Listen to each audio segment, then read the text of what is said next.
নমস্কার, আমি অর্পিতা। আমার নতুন একটি ব্লগে আপনাদের স্বাগত। আশা করি সবাই খুব ভালো আছে। এখন সকাল 9টা 9:30 মতন বাজে। আকাশের অবস্থা আস্তে আস্তে খারাপের দিকেই যাচ্ছে। আর যেহেতু রাত্রিরে বলেছে যে 11টার পরে ঝড়টা আসবে, তো যাই হোক, এখন থেকে বেশ ভালোই জোরে হাওয়া দিচ্ছে। আর আকাশে বেশ কালো মেঘ দেখাও যাচ্ছে।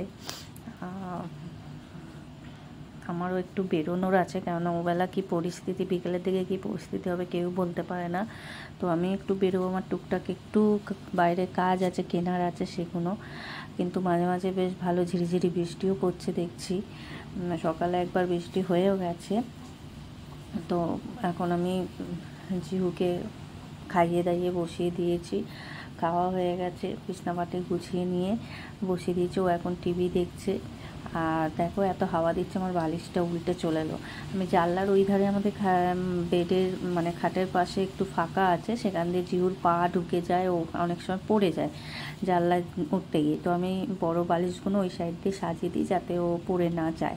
এর মধ্যে ওকে এখন স্নান টান করিয়ে দেবো, দিয়ে তারপর আমি বেরোবো। যেহেতু স্নানও হয়ে গেছে, ওকে জামা কাপড় পরিয়ে দিয়েছি।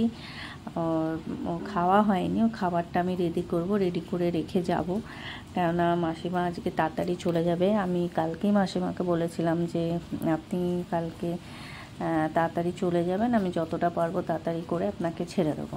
তো আমি ওর খাবারটা রেডি করে রেখেই যাব, আর মাসিমা ওকে খাইয়ে দেবে, তার মধ্যেই চলে আসার চেষ্টা করব, কেননা আকাশের অবস্থা সত্যিই খুবই খারাপ। যত সময় যাচ্ছে মেঘ দেখছি বেড়েই যাচ্ছে, আর ঝোড়ো একটা দমকা হাওয়াও আসছে থেকে থেকে, আর বৃষ্টি তো পড়ছেই, কখনো কমে যাচ্ছে আবার কখনো পড়ছে। তো এই দেখো, বাইরে জানলা দিয়ে দেখতে পাচ্ছ আকাশের অবস্থা, গাছগুলো কীরকম দুলছে। আর জিহু খেলা করছে, টিভি দেখছে। এখন ওর দাদা এসেছে, এসে ওকে একটুখানি আর কি দোল্লা চাপাচ্ছে। কারণ আমি যেহেতু বেরোবো, আমাকে বেরোতে দেখলেও আবার কান্নাকাটি করে। এখন বুঝতে পারছি না কী পরিস্থিতি বিকেলের দিকে দাঁড়াবে, জানি না। যাই হোক, চলো আমি বেরোই, আমার টুকটাক কাজ আছে, কাজটা মিটিয়ে আসি। তো বেশ আমি খানিকটা রাস্তা যাওয়ার পরেই বৃষ্টি এসে গেছে, কিছু করার নেই। বৃষ্টিতে ভিজে যেহেতু আর ভিডিও করতে পারবো না, তাই জন্য ফোনটা কেটে দিলাম। দিয়ে ফেরার সময় বৃষ্টিটা একটু আবার দেখলাম কমে গেল, তার জন্য একবার একটু গঙ্গার ঘাটে গেছিলাম, কেননা যখন আমি আসছিলাম কেনার জন্য তখনই দেখছিলাম বেশ ভালো জল, পুরো উতাল পাতাল করছে। কিন্তু আর নৌকাগুলো পুরো, যে কটা ঘাট আমাদের এখানে আসতে যেতে পড়ে, প্রত্যেক কটা ঘাটেই নৌকা বন্ধ করে দিয়েছে দেখছি। আর দূরে দেখো দেখা যাচ্ছিল বালি ব্রিজ, দক্ষিণেশ্বর মন্দির, আদ্যাপীঠের মন্দির। গঙ্গার ঘাটে তোমার কীরকম জলটা আসছে, পুরো যেন সমুদ্রের ঢেউ যেরকম আসে পারে ওরকম জলটা আসছে। ভালোও লাগছে, গঙ্গার ঘাটে অনেকে স্নানও করছিল দেখলাম। আর জলটা দেখতেই পাচ্ছ কতটা স্রোত রয়েছে জলে। আমি একটু জুম করে ওই পারটা দেখালাম। আর নৌকা তো একটাও চোখে আমার পড়লো না, কেননা লঞ্চও চলা পুরো বন্ধ হয়ে গেছে। অনেক সময় দেখি মাছ ধরে, সেসবও কিছু চোখে পড়লো না। যাই হোক, একটুখানি গঙ্গার হাওয়া খেলাম, বেশ ভালো লাগছিল। বাড়ি আসতে ইচ্ছা করছিল না, কিন্তু আবার ঝিরি ঝিরি বৃষ্টি শুরু হয়ে গেল। তো আমি একটু ভিডিও করলাম, রিলস করলাম, কয়েকটা ছবি তুললাম। ছবি তো তোলা যাচ্ছে না, রিলস কিছু করা যাচ্ছে না সেইভাবে, কেননা এত হাওয়া দিচ্ছে, চুলগুলো পুরো ঝোড়ো কাগের মতন হয়ে যাচ্ছে। ভালো ছবি তুলতে পারছি না। পোজ দিয়ে ছবি তুলতে গেছিলাম, কিন্তু এমন ঝোড়ো হাওয়াতে আমার চুল পুরো একেবারে আমাকে ঝোড়ো কাক বানিয়ে দিয়েছিল। তো যাই হোক, এসব করে 2-4টে ছবি তুললাম, কিন্তু আমি একা যাইনি, গঙ্গার পাড়ে প্রচুর লোক ছিল, অনেকেই দেখলাম গেছে, ছবি তুলছে, ভিডিও বানাচ্ছে। আমিও কয়েকটা বানিয়ে তারপর বাড়ি চলে এলাম। বৃষ্টি এসে গেছে দেখে আমার সানগ্লাস পুরো বৃষ্টির জলে কাজ আর কি দেখতে পাচ্ছ, ফোঁটা ফোঁটা বৃষ্টিতে ভর্তি হয়ে গেছে। এবার আমি গঙ্গাঘাট থেকে বাড়ির দিকে আসতে রাস্তা পুরো ভিজে গেছে, ভালো জোর বৃষ্টি পড়ছে। কিন্তু আমরা স্কুটি নিয়ে যেহেতু গেছিলাম, একটা বিশাল হাওয়া দিচ্ছিল ওই টাইমটায়। এখন কটা বাজে, 1টা বাজে। তো এই টাইমটাতে যে হাওয়াটা দিচ্ছে না, পুরো গাড়িটা দুলছে এরকম করে। তারপর বাড়ি এলাম, এসে জিউকে খাইয়ে দাইয়ে ঘুম পাড়িয়ে দিলাম। দিয়ে এত ভালো ওয়েদারটা ছিল, কিছুতে ঘুম আসছিল না আমার। বারবার আমি বাইরে আসছি, দেখছি, টুকটাক একটু ভিডিও রিলস বানাচ্ছিলাম। তারপর সন্ধে হতে চিলি চিকেন বানালাম, একটু ডাই চিলি চিকেন যা ছিল। জিউ উঠে পড়েছে, ওকেও খাইয়ে দিলাম। ওকে খাওয়ানোর পর ওকে আজকে সুজি বানিয়ে খাওয়ালাম। তো সুজি খেয়ে এখন বল খেলছে। এখন তো এই ওকে খাওয়ানো, তারপর চিলি চিকেনটা বানানো, সব কিছু।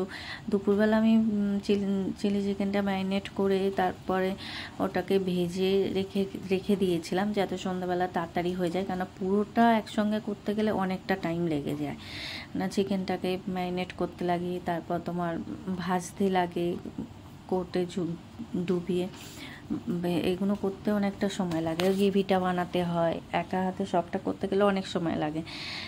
সেই জন্য ওইগুলো খানিকটা বানিয়ে রেখেছিলাম। তারপর ওটা বানানোর পর আগে ওকে খাইয়ে দাইয়ে তারপর চিলি চিকেনটা বানালাম।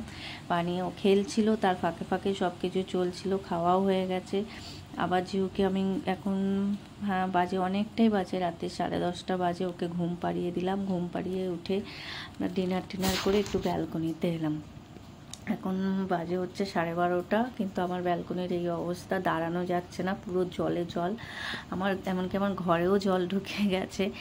আমি সেই ভিডিওটা করতে পারিনি, কেন ওই টাইমটা খাওয়া দাওয়ার পরে রান্না করে প্রচুর কাজ থাকে, সেগুলো করতে করতেই সময় চলে যায়।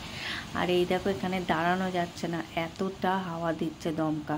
আমি একটুখানি জাস্ট ব্যালকনিতে গেছিলাম ভিডিওটা করার জন্য, কিন্তু আমি পুরো ভিজে কাকস্নান হয়ে গেছি। এবার যাই হোক, একবার ঘরে আসছি, একবার বাইরে যাচ্ছি, এই করছি। কাচের জানলা তো আমার বেডরুমে, পুরো হাওয়াটা এসে দ্রাম করে এমন মারছে, আমার মনে হচ্ছে যেন কাচের জানলাটা হয়তো ভেঙে চলে আসবে। তো যাই হোক, এই তো চলছে, কী যে হবে বুঝতে পারছি না। রাত যত বাড়ছে আমি দেখছি, বৃষ্টি তত বাড়ছে। ঠাকুরের কাছে প্রার্থনা করি যে সবাই যেন ভালো থাকে, সুস্থ থাকে, আর কারো যেন ক্ষয়ক্ষতি না হয়। খুব কষ্ট লাগে, করছি অসহায় মানুষ যাদের মাটির ঘর, যখন দেখি। আমরা তো অনেকেই আছি বৃষ্টির মজা নিই, আমিও নিচ্ছি না তা না, অনেকে নিই। তো কিছু মানুষ আছে যাদের প্রচুর ক্ষতি হয়ে যায়, যারা প্রচুর অসহায়, পরে তাদেরকে দেখে খুব কষ্ট হয়। কিন্তু এখানে তো করার কিছু নেই। এমন কিছু, এই যে পাখি গাছের যে বাসা বাঁধে, তারাও কত অসহায়, তাই না? ভাবলে কষ্ট লাগে, কিন্তু এইসব নিয়ে যত ভাববো ততই মন খারাপ হবে। যাই হোক, জানি না কী আছে কার কপালে, ভগবান কার কপালে কী লিখেছে। তবে আমি শুধু প্রার্থনা করব যে সবাই যেন পৃথিবীতে ভালো থাকে, কারো যেন ক্ষয়ক্ষতি না হয়, সবাই যেন সুস্থভাবে থাকে। তো চলো, আজকের মতন টাটা, গুড নাইট। ব্লগটা ভালো লাগলে একটা লাইক কমেন্ট করে দিও।